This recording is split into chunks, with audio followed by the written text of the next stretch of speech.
Heat checker. Cunningham. Get her ball. Get her the ball. One more time. Cross. A logo again. Long two. Oh, no! What? She's back.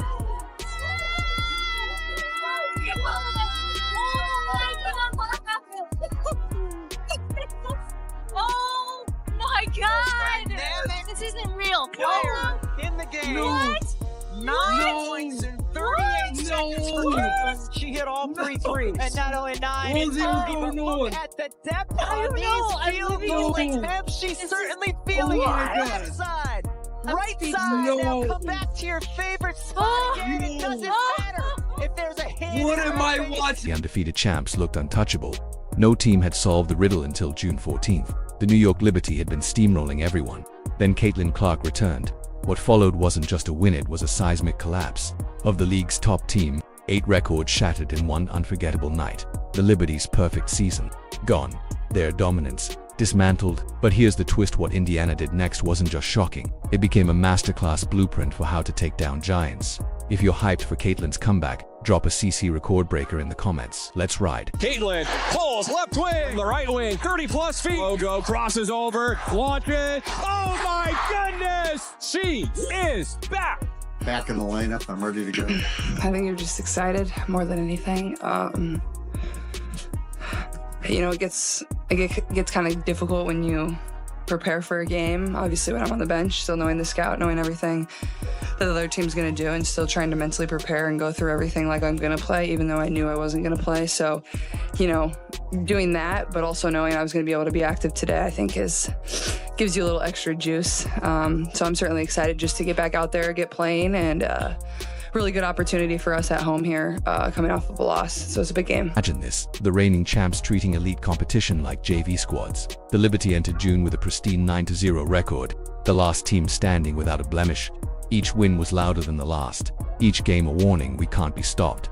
Their defense suffocating, uncrackable opponents walked in hopeful and walked out humiliated. It was like hitting a brick wall that only got bigger every night. We played the Liberty. There was obviously a frustrating ending. What lessons can you take from that experience, and how can that be applied to this, even though I know obviously Liberty look a little different with 2 starters out?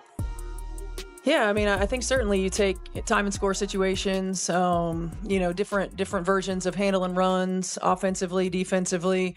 Margin for error is small against a team like New York, and you know, every play matters. You know, every time we send them to the free throw line matters. Every rebound matters. You know, we can't afford to have empty possessions on the offensive end of the floor. You know, you got to play your A game. Game after game, opponents came in confident and left crushed. Coaches threw out game plans. Players burned through hours of film. Nothing stuck. The Liberty had an answer for everything. Their pick and roll, pure precision. Defense, smothering. Their stars, Sabrina Ionescu, Jonquil Jones, Breena Stewart, weren't just playing well. They were erasing competition.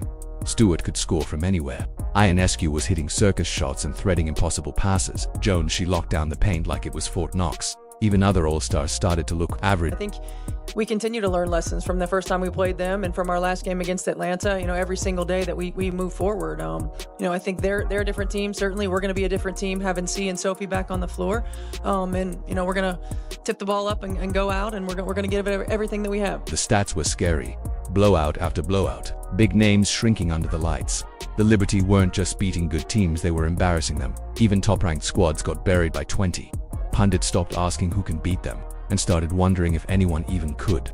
Sports shows were tracking the streak like it was a historic event. Writers had their headlines ready. The script was set until Indiana ripped it apart. Welcome to ESPN's coverage of the WNBA. The defending champion and unbeaten New York Liberty coming to town for the 2nd time this year as we get ready for this game. And yes, she is back. Caitlin Clark will indeed be playing today. Missed the last 5 games with a strained quad, taking on the Liberty off to their best start ever. Sabrina Ionescu and company in this big Commissioner's Cup game as well. And as usual, all the seats are filled here. Then came Indiana's shot. But let's be honest, nobody expected fireworks. The Fever were banged up, their lineup shuffled, their season inconsistent. Another Liberty beatdown seemed inevitable. But New York didn't account for one critical variable: the return of Caitlin Clark. We have an opportunity in front of us right now. I feel like this is like we're starting a new season. You guys, I'm so proud of how resilient we've been up until this point. We're going to continue to have to be. But right now, we have an opportunity to continue to take a step forward. Okay, this can be a springboard for us, right? We're marrying energy and effort with execution. Every single possession matters. Hit singles. Hit singles. Make the easy play. All right? Make one another better. Okay? It's our time. It's our time. Let's go. Here we go. Together on 3, 1, 2, 3. Together. Now let's rewind to the moment it all changed. Just 38 seconds. That's all it took to flip the league on its head. Clark stepped onto the game bridge, fieldhouse, hardwoodened, everything shifted. This wasn't just a return from a quad injury. This was a statement, a declaration. Clark wasn't just back, she was ready to set the WNBA on fire. And Cunningham is down behind the play, but they've got Caitlin Clark to fire away from two players with incredible up.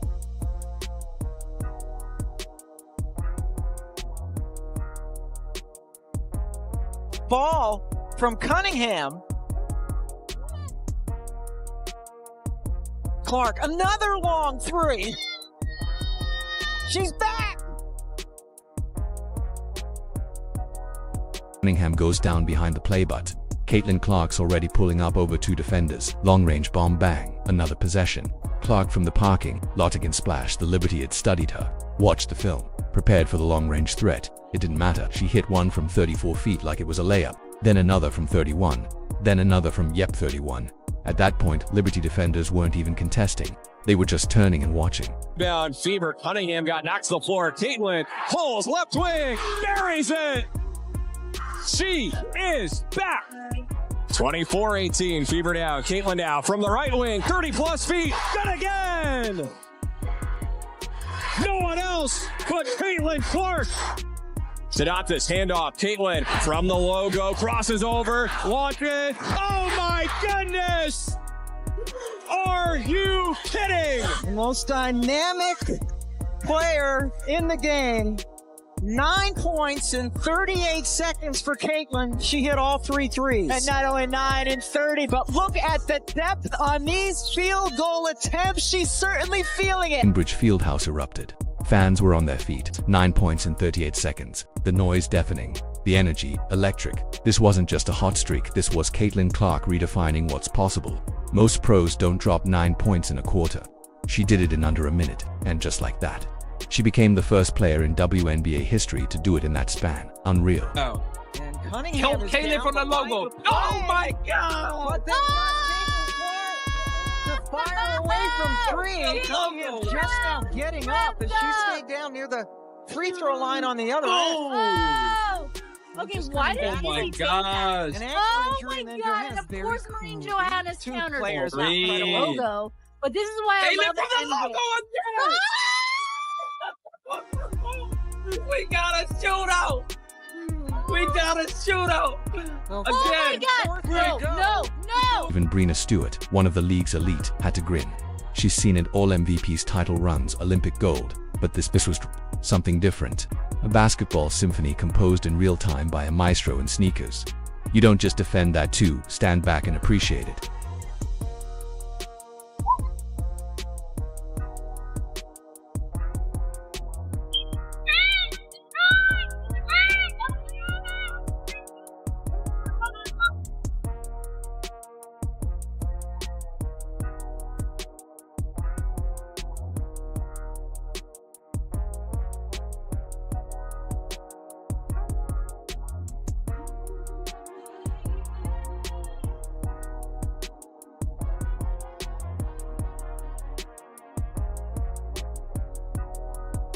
New York called timeout, but it was already over. The damage wasn't just on the scoreboard. Clark cracked their confidence wide open. You could see it, their swagger, gone. That 11-point first quarter lead, wiped out.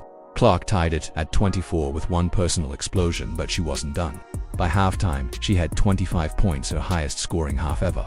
This wasn't just a comeback, it was a coronation. Clark's 5-game injury layoff, officially in the rearview mirror. She wasn't back, she was better. To get it inside to Mitchell. Those two have such a great connection. Rebound, battled for. Clark comes away with it. Caitlin, outlet to Aaliyah, in stride, right post, and she fakes it in. It's a dime from CC to AB. And that does it for a scintillating first 20 minutes at Cambridge Fieldhouse. It's the Fever 53 and the Liberty 50. Just when you thought the fireworks were over, Caitlin Clark kept lighting up the scoreboard. Every quarter brought new history. She hit 7 three-pointers, a career high.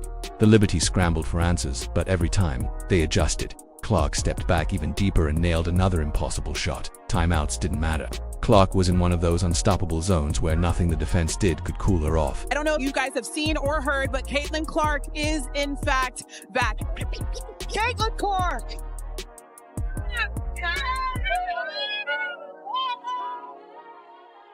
Then steps back with the 3 over Brianna Stewart.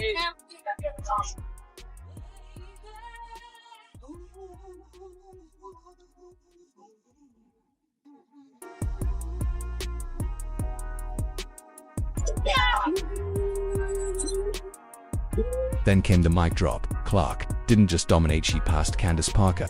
That's right, Clark finished with 30 points, 8 rebounds, and 9 assists, marking her 3rd career game with the 5th of May 30. Parker, a 2-time MVP and 7-time All-Star, only had 2 such games in her first 2 years. Clark just leapfrogged a living legend. She also became the 4th fastest player in WNBA history to hit 850 points, just 45 games. For context, Cynthia Cooperdike did it in 38, Simona Augustus in 39. Clark is officially running with royalty.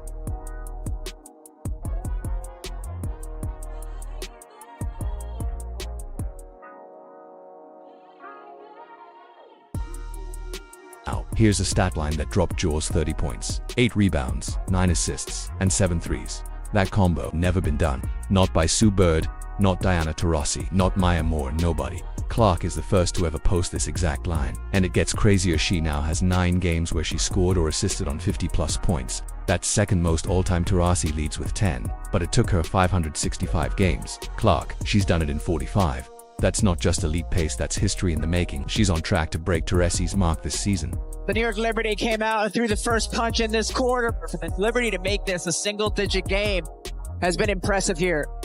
I think the way we responded when they went on that run in the 3rd quarter, like we had to figure out how to play through it and go on a run of our own. And in the past, like that's kind of where we would crumble. That's exactly where we crumbled. But today we really stuck together. We went on our own run. Mitchell trying to blow by. Everybody does and gets the foul. Bounce pass, right wing hole, wide open 3. Of course! Clark to hole, open lane, and she scores off the glass. Caitlin, challenge some. Clark now owns the record for the most 305 games in a player's first 2 seasons, breaking Candace Parker's previous mark. This wasn't just a revenge game, it was a legacy game. She's proving that greatness doesn't need time, it just needs the moment. But what made this night truly legendary? It wasn't just the Clark show. Her teammates didn't just show up, they turned in career-defining performances. The question was whether the Fever could rally as a team. The answer, a thunderous why yet. Clark nails it. A 17-0 run. Caitlin Clark now with 7 threes on the afternoon. I thought Sid was fantastic today. She makes 2 huge threes for us in the second half. Soph was fantastic. Final score, Fever 102, Liberty 88. And Caitlin Clark's return. Indiana fans elated and amazed. The Fever are the first team to defeat the Liberty in 2025. C. Hall went off. Career highs across the board: points, rebounds, assists, steals, and shooting percentages. Quietly, she's having a breakout season. She leads the entire league in three-point percentage and is torching her own previous bests. Her sharpshooting stretches defenses and gives Clark the space to go nuclear when Hull is hitting from deep. Indiana becomes unguardable.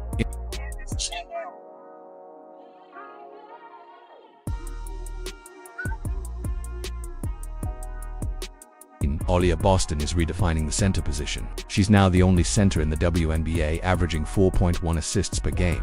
That's not just rare, it's revolutionary. Boston isn't a paint-only player. She sees the floor like a guard and throws dimes like a quarterback. Her passing unlocks Indiana's offense in ways no other team can replicate.